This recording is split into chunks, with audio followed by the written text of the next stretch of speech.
Uh, This is the day after the, 233rd, 35th? How many years has it been since we got our Constitution? 38th? I'm an accountant. I should know those things, but I didn't, so I'll let you tell me. But you know, I've just spent 3 days with the Utah League of Cities and Towns up in Salt Lake, 300 or 400 of them. And they're just the opposite of you people. I spent 3 days with them. I didn't go to any of their meetings for the first 3 years because I thought it was a waste. And then I found out that's where they plan all the stuff they're going to do to you. And so I thought I had to start going and sitting down, kind of like Helaman's servant that went to sit down with the robbers and find out what they were planning the next day for his boss, Helaman. Well, that's what I've been doing for 3 days.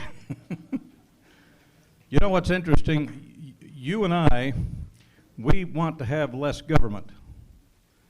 And we don't want to get involved in government. Some people say, I don't want to get involved, and I say, well, that's too bad. They already take over a third of your income. You're too late to stay out of it. But I've just listened to 3 days where they are already planning what they're introducing to the state legislature.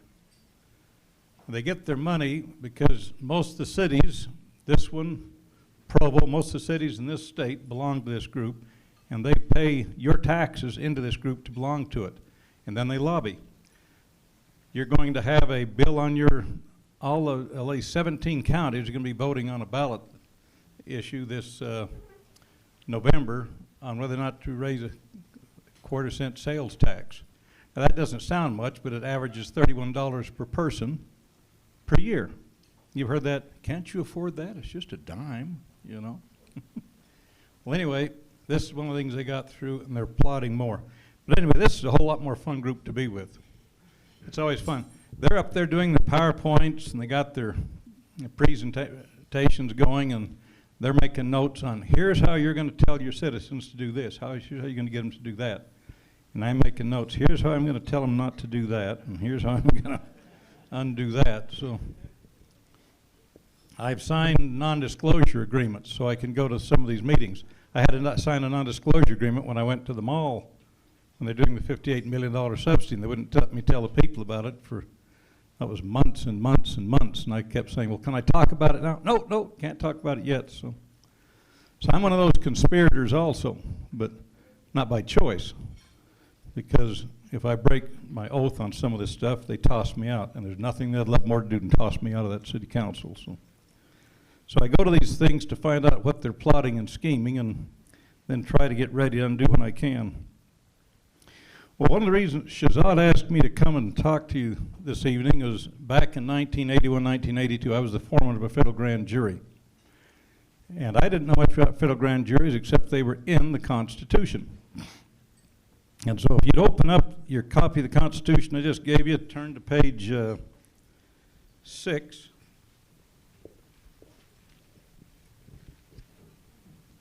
When they first wrote the Constitution, no, wait a minute. That's the second part of my presentation. I want you to go to page, where is it? Page 13. You know, you've got your first 3 articles that deal with their 3 branches of government.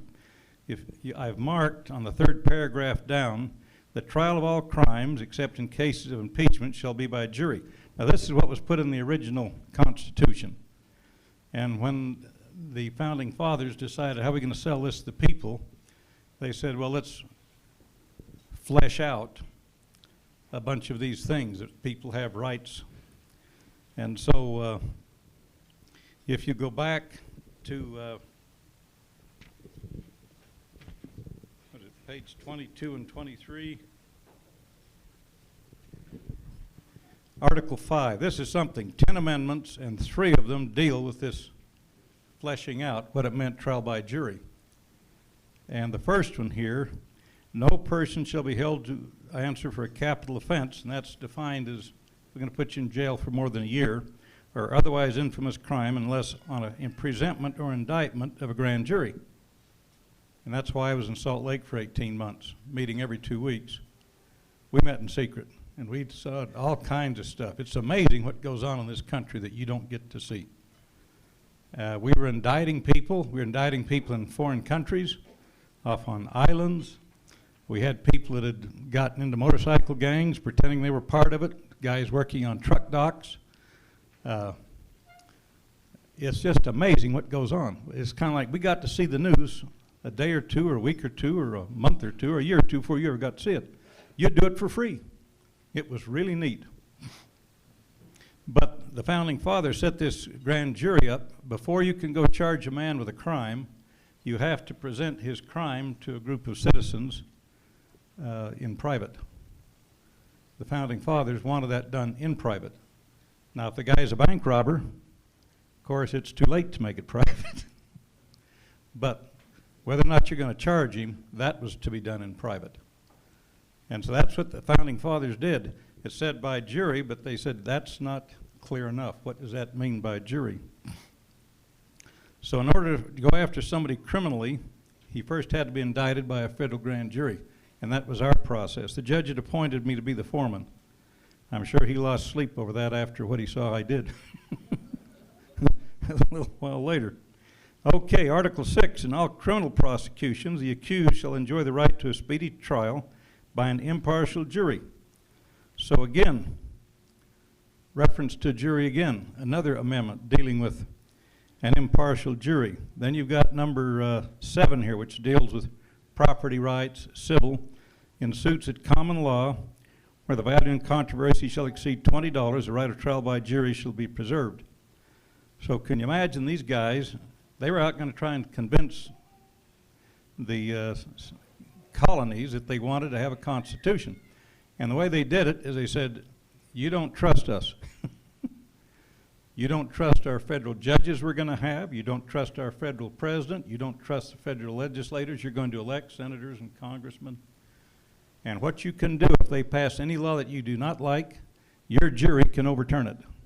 And they put that in 3 of the amendments. And then the 4th one deals with bail. If you do charge somebody, you can't charge excessive bail to let them out. So our Founding Fathers, they're trying to protect us. Well, a couple of hundred years later, here I come, get appointed to be a member of a federal grand jury, and we had all kinds of cases we dealt with, as I pointed out, but anybody remember what was going on back in 1981, 82? Who just finished 4 years as President of the United States and who just got sworn in 3 months before, April, when I was sworn in as foreman of this grand jury? Reagan, yeah. Anybody remember what the inflation rate was? 18.3% was the fixed rate mortgage. If I had friends who were trying to figure out how to buy a mortgage back then, or get a mortgage. I was an accountant. We had to figure out how high would your income have to be if you want to borrow money with an 18.3% 30-year fixed rate mortgage. That wouldn't go over too good, would it? You'd have to have a pile of money. The world was upside down in this country. Well, I got to talking to this group. I was the foreman, so I could, what they would do, they'd come in and bring charges against somebody, and sometimes it would just be like that. Have a picture of a guy robbing a bank, or some girl that had worked at a bank and was stealing money, taking it out of your account and transferring it to some little lady's account and then back, you know. Drug dealers, we had everything. But anyway, I had the chance to call people, let's have a break. Well, 2 weeks before that, I'd been going out to dinner with this guy who was kind of a long-haired hippie type. And he was the only one that voted against more of the indictments than I did, because he thought everybody ought to have free drugs. But anyway, on other stuff, we were pretty much the same.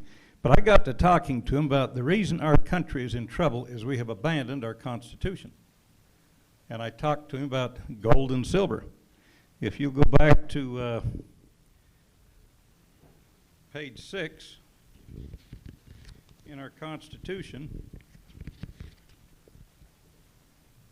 I've marked section 8. The Congress shall have power, and then halfway down, to coin money.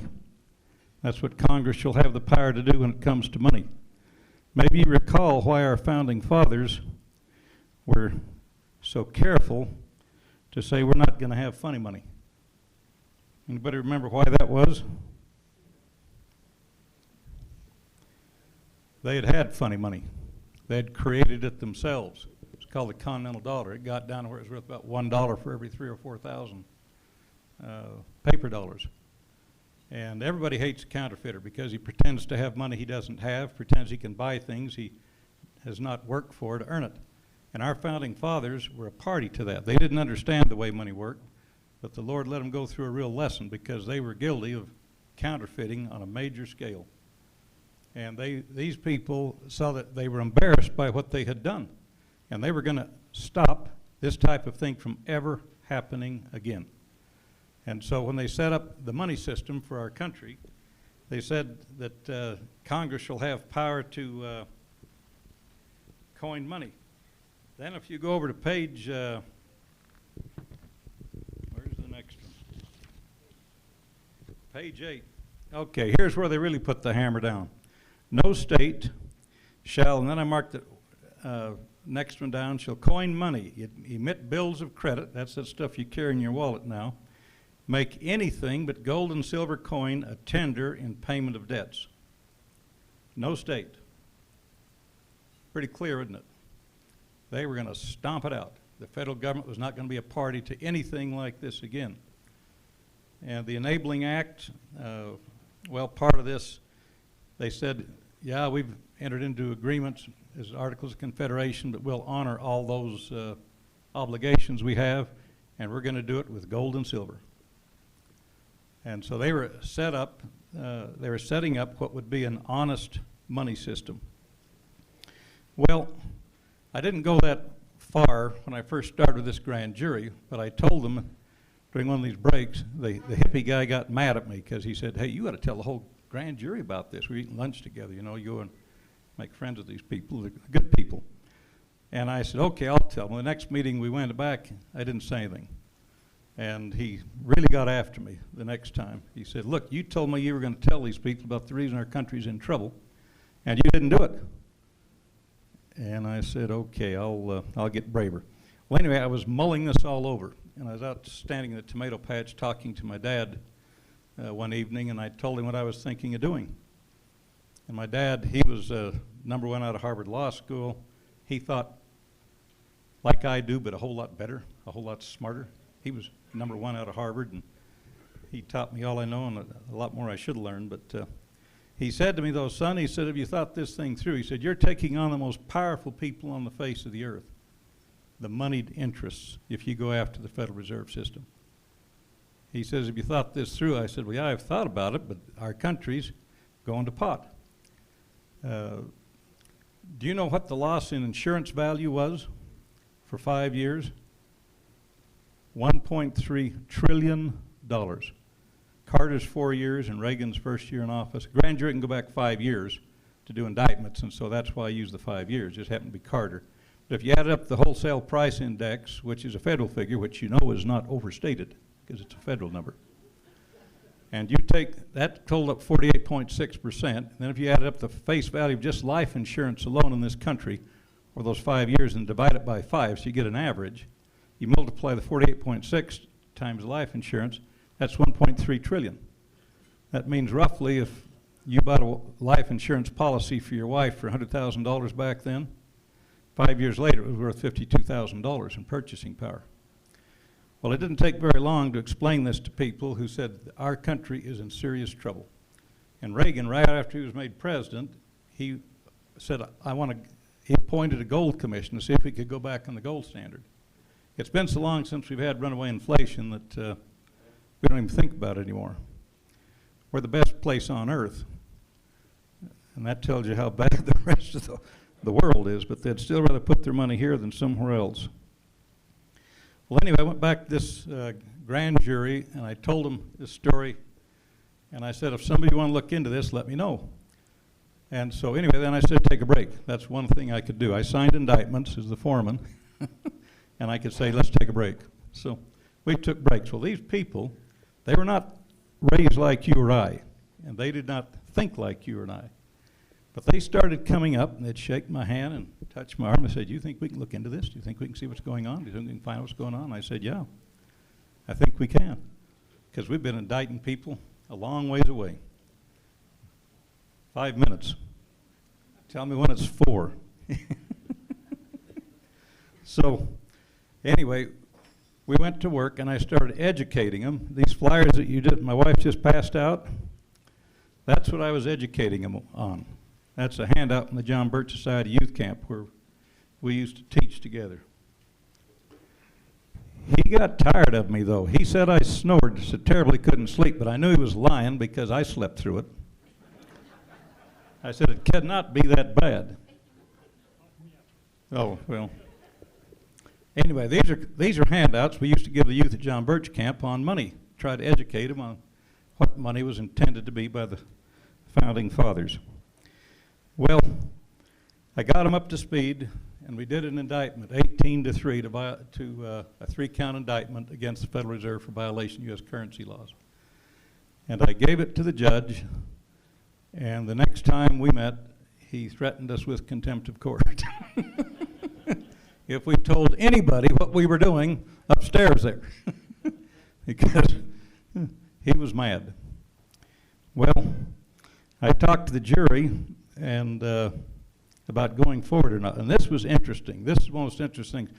Never once when I was educating this group, and I used to send them these things all the time on the history of money. There's a lot of stuff that you get in the Creature from Jekyll Island that you were talking about, but the Creature from Jekyll Island hadn't been written yet. I did more work putting that stuff together, but man, I wish that book had been around then. But anyway, they were up to speed. They knew what needed to happen. And the judge had threatened us. And so I said to them, do you want to go ahead or not? And there's this one lady sitting back in the back. And, well, we were actually in the judge's chambers, and, in the courtroom. We were sitting where the jury was. We were alone quite a bit because they'd give us cases and then leave and then we'd vote. So I had lots of time to stretch it out. But her voice broke and she said, they're going to get our names. They're going to get our names and nobody is going to help us. Nobody. And so the group split right down the middle. There are 23 on the federal grand jury. We were off. So there's always times when everybody isn't there. But anyways, so we decided not to do anything further because we split right down the middle. 3 or 4 months later, nobody had died. The hippie guy, his line was actually being tapped. But he didn't tell the rest of them. He didn't want them to know how bad this whole thing was. But anyway, we fired it up again. We did another indictment. They threw that one out. The funny thing about that was the federal judge, Judge Winder, was not there at the time. And there was this other federal judge that we'd seen once before who did not know the difference between a grand jury and a petty jury, and I had to explain it to him. And so, and that's okay. He just didn't usually do it, but this was one of those maybe divine things, didn't save me. But anyway, when we were coming up the stairs, I put the indictment that we had just voted on inside this folder of indictments. I always carried folders. I made fantastic notes on grand juries.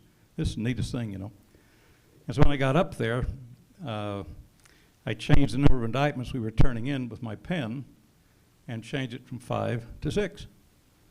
And then I read the standard format that I read over, who was missing of our jury and how many indictments we had, and took over and handed it to the judge. Well, the judge was sitting there, and Tina, the U.S. attorney, is looking around, and anyway, the judge just sat there. He remembered how embarrassed he'd been when we'd seen about 8 or 9 months before, so he just praised us and thanked us. He never opened the folder. He accepted our indictment. Of course, they were denying all this later. In fact, you still cannot find that thing. It is still hidden up there. But anyway, 1 minute, okay, I'll finish up. We did a subpoenaing all the minutes of the Board of Directors, the Federal Open Market Committee, Federal Reserve minutes from inception forward. We asked for the stockholders' lists. We asked for a whole history of the minutes, why they had taken redeemable and lawful, this lawful money, taken the redeemable in silver and redeemable in gold off of it. We never got an answer to one of them. But 6 months later, I was up to here in SEC investigators.